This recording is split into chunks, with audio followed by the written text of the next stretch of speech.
penjelasan dari oogenesis? Oogenesis. Ngerti nggak? Nonton ini aja. Apa tuh?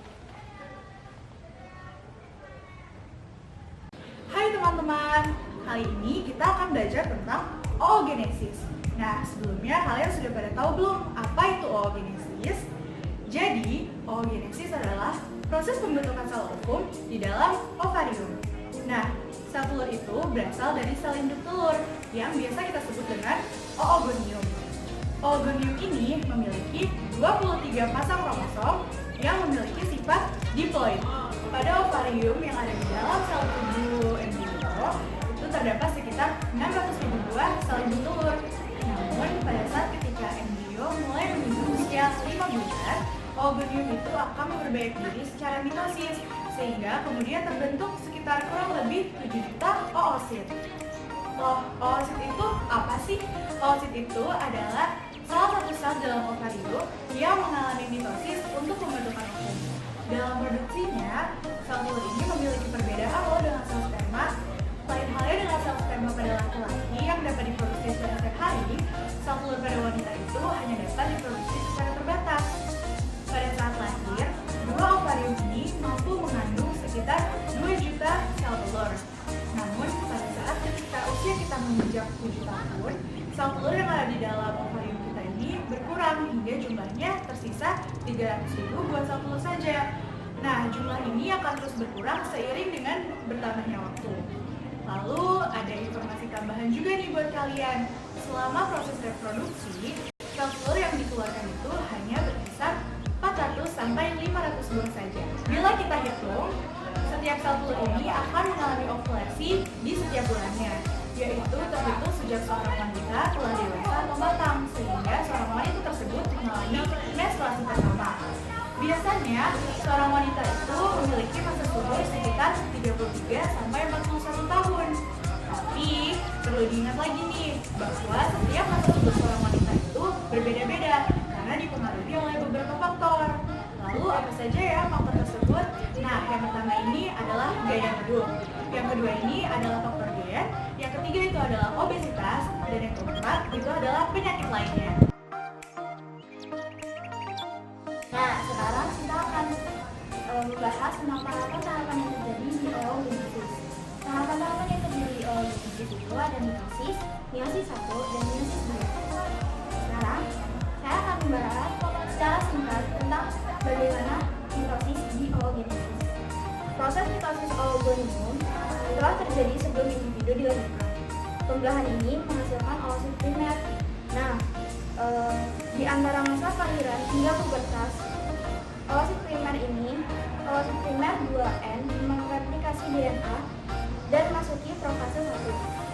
Oosit primer tidak akan melanjutkan keseluruhan tahap meiosis 1 hingga diaktifasi oleh hormon FSH pada masa pubertas. Sekarang kita akan membahas tentang tahapan meiosis 1. Sebelumnya, kita kan telah membahas tahapan mitosis. Nah, tahapan mitosis itu menghasilkan oosit primer. Kemudian, oosit primer tersebut mengalami pembelahan secara meiosis 1. Kemudian, membentuk dua sel yang berbeda. Yang pertama, sel berukuran besar. Nah, atau disebut dengan oosit sekunder atau oosit 2. Dan sel yang berukuran kecil disebut badan polar 1. Nah, oosit sekunder dan badan polar 1 memiliki kromosom haploid atau M, yaitu 22A ditambah X.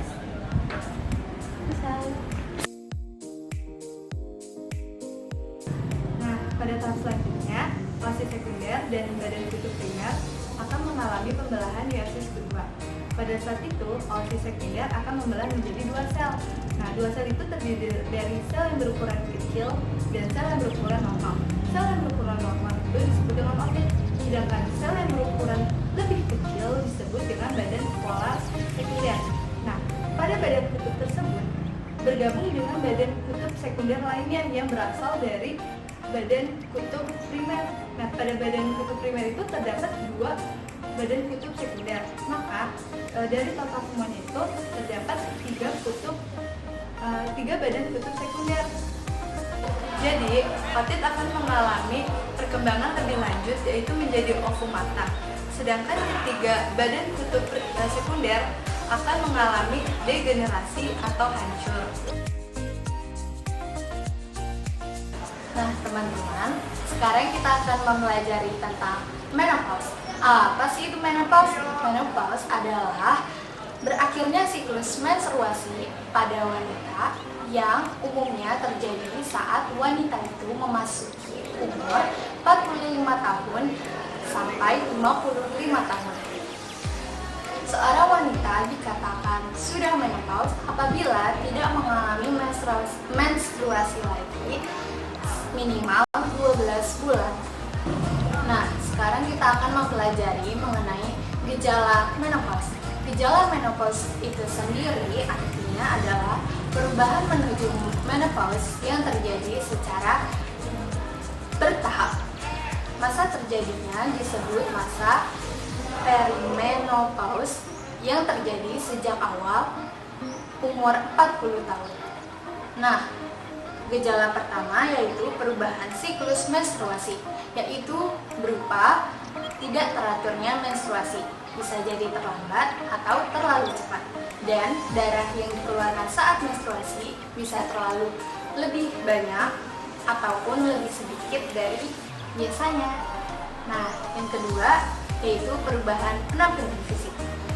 Contohnya, rambut rontok, kulit kering, dan berat badan bertambah. Yang ketiga adalah perubahan psikologis. Contohnya adalah sulit tidur dan suasana hati suka berubah-ubah atau biasa kita sebut moody, dan juga depresi. Yang keempat ada perubahan secara fisik.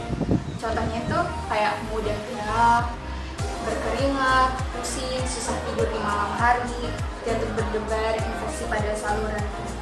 Dan yang kelima, beresiko terkena penyakit jantung dan osteoporosis.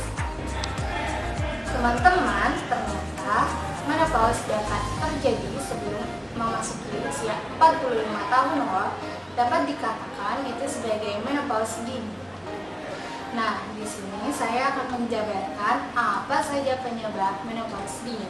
Yang pertama ada operasi pengangkatan rahim. Yang kedua ada pengobatan kanker yang berupa radioterapi atau kemoterapi yang dapat menyebabkan rusaknya indung telur. Yang ketiga ada primary ovarian insufficiency, yaitu yang diakibatkan oleh penyakit atau kelainan autoimun yang dapat membuat indung telur berhenti berfungsi. Nah, selanjutnya kita berada di perbedaan spermatogenesis dan oogenesis. Yuk, mari kita lihat.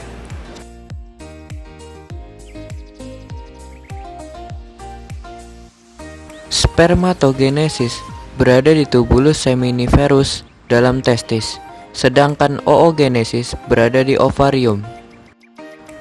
Spermatogenesis menghasilkan 4 sel fungsional, yaitu sperma N. Sedangkan oogenesis menghasilkan 1 sel fungsional, yaitu ovum N, dan 3 sel non-fungsional, yaitu badan polar N. Spermatogenesis terjadi terus-menerus, sedangkan oogenesis memiliki periode istirahat yang panjang.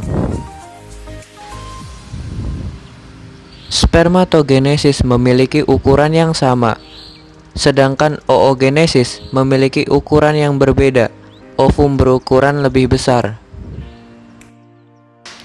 Spermatogenesis dimulai pada masa pubertas selama hidup, sedangkan oogenesis dimulai pada saat pralahir, pasca lahir, pasca pubertas, hingga menopause. Spermatogenesis menghasilkan ratusan juta sperma, sedangkan oogenesis hanya menghasilkan 1 ovum per bulan. Nah, itulah perbedaan spermatogenesis dan oogenesis.